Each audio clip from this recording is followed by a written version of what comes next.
گیزا کا عظیم پیرامڈ، جسے pyramid of Khufu بھی کہا جاتا ہے، یہ قدیم مصر کی ناقابل یقین تعمیراتی اور انجینئرنگ کی مہارت کے ثبوت کے طور پر کھڑا ہے۔ عظیم پیرامڈ قدیم مصر کے پرانے بادشاہی دور میں تقریباً 2560 BC کے دوران تعمیر کیا گیا تھا، جس کی عمر 4500 سال سے زیادہ ہے۔ پیرامڈ اصل میں 481 فٹ کی متاثر کن اونچائی پر کھڑا ہے اور 3800 سال سے زائد عرصے تک دنیا کا سب سے اونچا انسان ساختہ تھا۔ یہ تقریباً 2.3 ملین چونے کے پتھر اور گرینائٹ بلاکس پر مشتمل ہے۔ ہر ایک کا وزن کئی ٹن ہے۔ پیرامڈ کی تعمیر قابل ذکر ہے کہ اس دور میں تو نہ ہی جدید مشینری تھی جیسے کہ کرین، بولڈوزر وغیرہ۔ پھر سوچنے کی بات ہے کہ اس وقت کے لوگوں نے اتنا اونچا پیرامڈ کیسے بنایا، اتنے بھاری پتھر کیسے اٹھائے۔ یہ بالکل انسان کو سوچنے پر مجبور کر دیتی ہے۔ اگرچہ قدیم مصریوں کے استعمال کردہ صحیح طریقے بحث کا موضوع بنے ہوئے ہیں، یہ خیال کیا جاتا ہے کہ مزدوروں، ہنرمند کاریگروں اور انجینئروں کی ایک بڑی افرادی قوت کام کرتی تھی۔ مزدوروں نے چونے کے پتھر اور گرینائٹ بلاکس کو قریب سے کھدائی کی اور ریمپ، لیورز کا مجموعہ استعمال کیا، اور ممکنہ طور پر پھسلن کی تکنیکیں بڑے پیمانے پر پتھروں کو منتقل کرنے اور پوزیشن میں لانے کے لیے۔ عظیم پیرامڈ فارو خوفو کے شاہی مقبرے کے طور پر تعمیر کیا گیا تھا۔ خیال کیا جاتا تھا کہ یہ مرنے کے بعد دوبارہ زندہ ہوں گے۔ یہ لوگ اپنے لیے کھانے کا سامان، کپڑے، یہاں تک کہ فرنیچر بھی پیرامڈ کے اندر رکھا ہوا ہے۔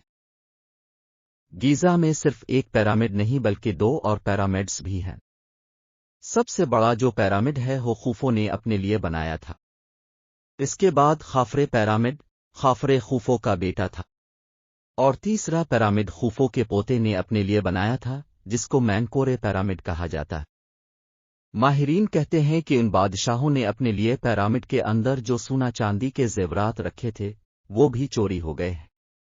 میں یہاں ایک بات کلیئر کروں کہ آپ لوگوں نے فلموں میں دیکھا ہوگا کہ ایسے پیرامڈز بنانے کے لیے بادشاہ اپنے غلاموں کا استعمال کرتے ہیں جن کو مارا بھی جاتا ہے، لیکن یہاں ایسا بالکل نہیں۔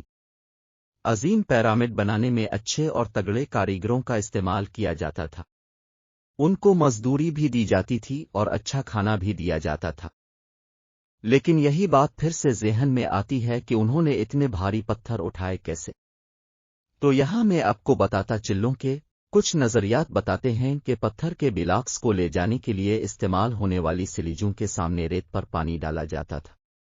گیلی ریت رگڑ کو کم کر دیتی، جس سے بھاری بوجھ کو منتقل کرنا آسان ہو جاتا۔ اب اگر ہم بات کریں پیرامڈ کی شیپ کی تو خوفو کا پیرامڈ نیچے سے سویر میں بنا ہوا ہے، جس کے ہر طرف کی پیمائش تقریباً 230 میٹر ہے۔ پیرامڈ کے اطراف ایک زاویے پر اوپر کی طرف ڈھلوان ہوتے ہیں جو سب سے اوپر کے ایک نقطے پر ملتے ہیں۔ یہ تکونی اطراف پیرامڈ کو اس کی مخصوص شکل دیتے ہیں۔ مصری پیرامڈز اپنی درست توازن کے لیے مشہور ہیں۔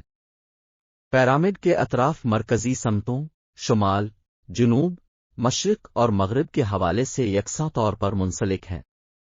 بنیاد کے کونے دائیں زاویے بناتے ہیں۔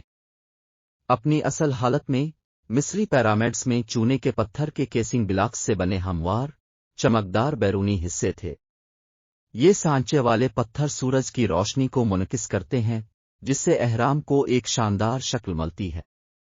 مصری پیرامڈز یادگار ڈھانچے ہیں جو فارو کے مقبروں کے طور پر کام کرنے کے لیے بنائے گئے ہیں۔ وہ انتہائی درستگی کے ساتھ تعمیر کیے گئے تھے اور قدیم دنیا کے سب سے بڑے انسان ساختہ ڈھانچے میں سے تھے۔ اگرچہ یہ تصورات پیرامڈز کی شکل کی علامت کے بارے میں بصیرت فراہم کرتے ہیں، لیکن یہ نوٹ کرنا ضروری ہے کہ عین معنی اور تشریحات وقت کے ساتھ ساتھ تیار ہوئے ہوں گے، اور قدیم مصر میں مختلف پیرامڈز احاطے اور خاندانوں میں مختلف ہو سکتے ہیں۔ پیرامڈ قدیم مصر کی امیر اور پیچیدہ ثقافت کی ایک جھلک پیش کرتے ہوئے توجہ اور مطالعہ کا ذریعہ بنے ہوئے ہیں۔ اگر آپ کو آج کی ویڈیو اچھی لگی ہو تو ویڈیو کو لائک کریں اور زیادہ سے زیادہ شیئر کریں۔ شکریہ۔